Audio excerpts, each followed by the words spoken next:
Alright, so in this problem, I have 3 to the power of x plus 3 to the power of x plus 3 to the power of x is equal to 999. So to solve this, I'm going to first start by factoring out 3 to the power of x. So now I have 3 to the power of x times 1 plus 1 plus 1 is equal to 999. Now 1 plus 1 plus 1, that's equal to 3. So now I have 3 to the power of x times 3 is equal to 999. Now I'm going to go ahead and divide both sides by 3. So then these two cancel out, and I have 3 to the power of x is equal to 111.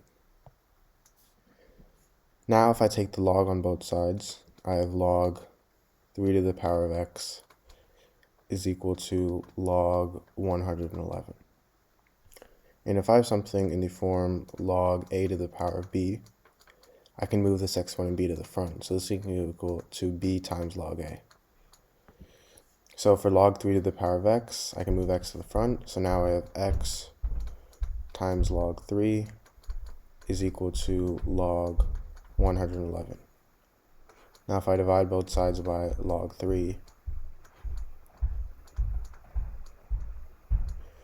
these two cancel out. And now I have x is equal to log 111 over log 3.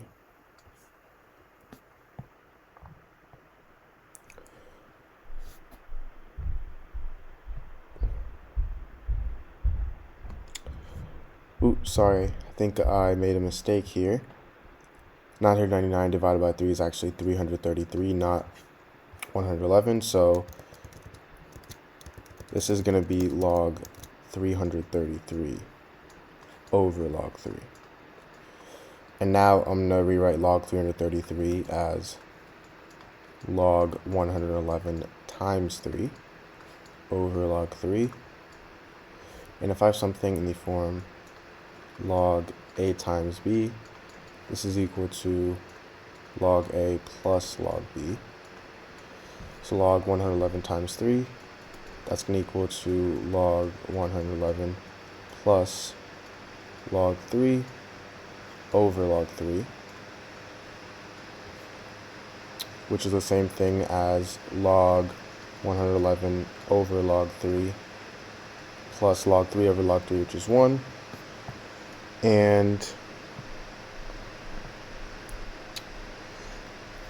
log 111 over log 3, that's the same thing as log base 3 of 111, so this plus 1, so this is my answer.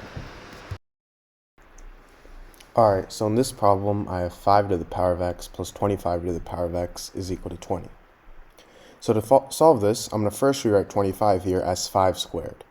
So now I have 5 to the power of x plus 5 squared to the power of x is equal to 20. Now, if I have something in the form a to the power of m to the power of n, this is the same thing as a to the power of n to the power of m. So 5 to the power of 2 to the power of x, I can switch the places of 2 and x. So now I have 5 to the power of x plus 5 to the power of x squared is equal to 20.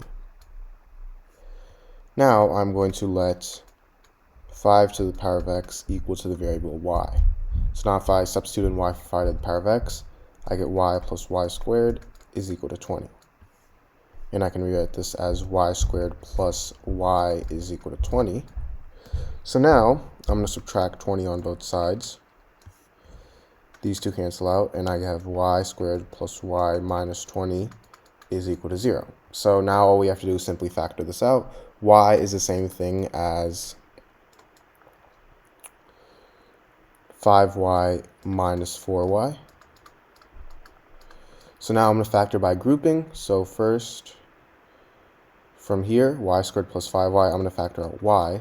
So I get y times y plus 5 minus from 4y minus 20, I'm going to factor out negative 4. So I get negative 4 times y plus 5 is equal to 0. So now if I factor out y plus 5, I get y plus 5 times y minus 4 is equal to 0. So now this is going to give me two equations. I have y plus 5 is equal to 0, and I have y minus 4 is equal to 0.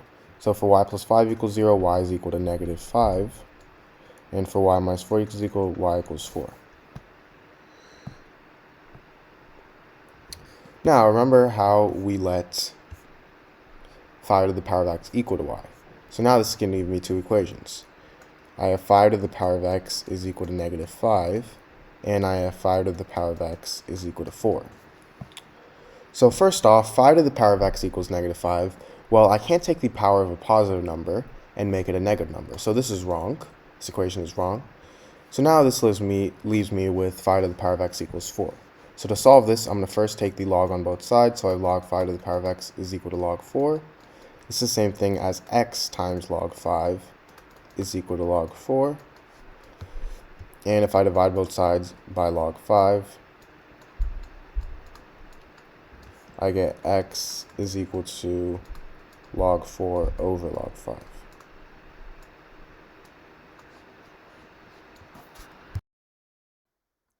Alright, so in this problem, I have 3x to the power of 3 to the power of x to the power of 3 over 9 to the power of x is equal to 81. So to start, I'm going to first rewrite all of these terms. So I'm going to rewrite 9 to the power of x as 3 squared to the power of x. And 81, I'm going to rewrite as 3 to the power of 4. And the reason I did this was because now all my bases for my terms here are 3. Now, if I have something in the form a to the power of m over a to the power of n, this is equal to a to the power of m minus n. So in this case, I have 3 to the power of x to the power of 3 divided by 3 to the power of 2 to the power of x. Now 2 to the power of x, that's the same thing as, well, if I have something in the form a to the power of m to the power of n, that's the same thing as a to the power of m times n. So 3 to the power of 2 to the power of x, that's going to equal 3 to the power of 2 times x, which is 2x. This is equal to 3 to the power of 4. Now, a to the power of m over a to the power of n, that's equal to a to the power of m minus n. So this is equal to 3 to the power of x to the power of 3 minus 2x, which is equal to 3 to the power of 4. Now, if I have something from a to the power of m is equal to a to the power of n, this means that m is equal to n. So x to the power of 3 minus 2x is equal to 4. So now I have a simple equation here. I'm going to subtract 4 on both sides, and I get x to the power of 3 minus 2x minus 4 is equal to 0. So to actually solve this, I'm going to first start by getting one value of x, and then using that value, I'm going to get the remaining values. So to get that one value, I'm going to just have to test values out. So let's first start by testing out x equals 1. So if x equals 1, we have 1 to the power of 3 minus 2 times 1 minus 4 is equal to 0. 1 to the power of 3 is 1.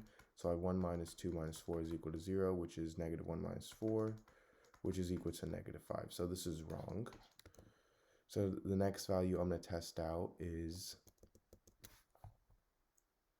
2. So if x equals 2, I get 2 to the power of 3 minus 2 times 2 minus 4, which is 8 minus 4 minus 4, which is 0. So 2 is going to be a value of x. Now using this value, we know that x minus 2, this is a factor of x to the power of 3 minus 2x minus 4. Because when we plug in 2 for x minus 2, that's 0, so x minus 2 is a factor.